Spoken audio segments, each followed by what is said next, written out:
All right, we've been watching oil prices go up. There's a lot of demand out there. I'm checking the chart right now, and WTI is trading above $74 a barrel. But we want to talk about what's really going on here with Scott Bauer, Prosper Trading Academy CEO. And Scott, a lot of people are asking why are oil prices going up? And I'll let you weigh in on that, whether it's a supply issue or just we're using more of it. But then I want to get to this issue of why the frackers are standing on the sideline. But first, why are prices going up? Well, it's actually both, Adam. In last year, it was all about complete demand destruction.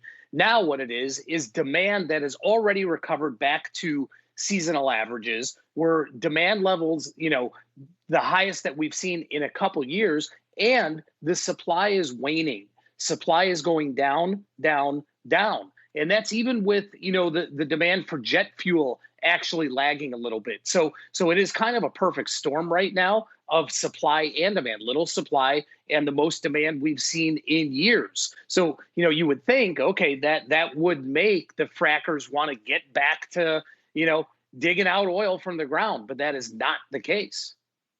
We also have Jared Blikre keeping an eye on oil, and I want to bring him into this discussion because what are we seeing right now in the oil markets? Well, I just wanted to get the Friday settlement here, $74.56 per barrel. That is WTI, still trading in the electronic market. And it looks like for the week, we're going to be down about 0.7%. But that's a market departure from what we saw earlier in the week. And I guess my question to Scott, you were talking about the prices rising and also the Permian players not really in the full growth mode. But, price of crude goes to 100 or even 110, 120, is there some price point at which that supply does come back into the market? Ordinarily over time, this would be a price that they'd be looking at and say, yeah, we're gonna start drilling. And that's not the case now because I think they're being very prudent. I think the frackers are being, after what we've gone through the last 18 months or so, they're being cautious. They're paying down debt rather than spending on drilling right now because you know what? Is this, not to put in the phrase of what the Fed keeps talking about, but is this a transitory period? Is this demand going to keep up? So I think they are being ultra cautious right now. But yes, if we see a continuation in these prices, and if, I don't want to say God forbid, but I don't think anybody wants to see $100 a barrel pricing. But if we get there, those frackers, you better believe it, will be back at work. Scott, when we talk about the frackers, I thought, and the price point for them to actually have to pile back in was much, much lower. And wasn't there a bunch of consolidation that went on over the last year to kind of wipe out some of that debt?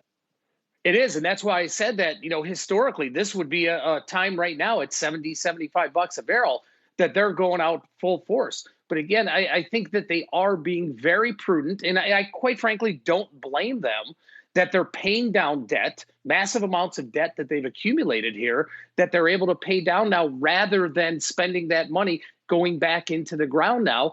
And listen, if the economy keeps rolling around, if we are really out of the pandemic, which we all hope that we are, if demand keeps up, they'll be back at it. But I honestly don't blame them for what they're doing. But that is certainly part of the cause why our supplies are dwindling down and inventories are at a low that we've seen in almost 3 years. Well, Scott, I want to get your take on OPEC Plus now. We saw the talks between Saudi Arabia mainly and the UAE really fall apart. And we've seen this happen before historically. A lot of people have said OPEC is dead. I remember that headline at least 3 or 4 times over the last decade. But is OPEC Plus in trouble now? I don't know if they're in trouble, but I think what the market took out of the indecisiveness over the last week or two is that if this keeps going, a month from now, 2 months from now, you may start to see fractions of OPEC starting to break off, starting to make their own decisions. So what initially looked like, they can't come to a decision, that's bad for pricing, meaning pricing's going to go up. I think the opposite actually happened, is that the market really digested that news and said, well, if this continues, we are now going to see some of these countries start dipping back in and providing more supply. So that's why I think we saw that big, huge, decrease in the price of crude last week, rallying back a little bit right now. Is OPEC breaking apart? No. But the longer this goes on, I think the more possibility there is for that scenario to play out. Scott, I think it was about a week ago, I asked you about Royal Dutch Shell and, their potential for recovery, because they've not recovered the way some of the other oil companies have.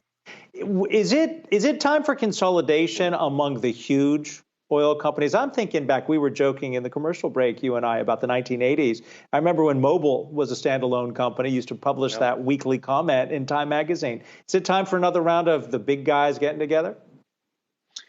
That would not surprise me at all. After what we've gone through the last 18 months, that would not surprise me. I think that's, again, one of the reasons why these companies are being ultra cautious right now, because they don't want to get themselves into another position where they just can't afford to do anything. So consolidation is definitely not out of the realm of possibility here from a couple of the big players. You look at Exxon, Chevron, Oxy, maybe ConocoPhillips. And you know what? If pricing stays up here, which I certainly have my doubts about, but if pricing stays up here, I think you could start seeing talks of that.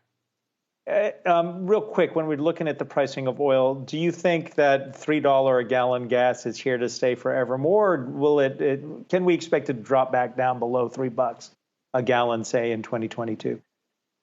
I think as demand starts to wane off, post summer, as we get into, Thanksgiving, the winter season here, we may see a dip here, but barring any other, global catastrophe, I'm not going to say a pandemic, but anything else, I think $3 is probably what we should expect. If we get a little dip below that, great. But I think $3 is probably a quote unquote fair price moving forward, given everything going on in the world. Scott, after July 6th, after the pandemic of 2020, the only catastrophe left would be if they brought back members-only jackets. Scott Bauer, good to have you here. We appreciate your joining us.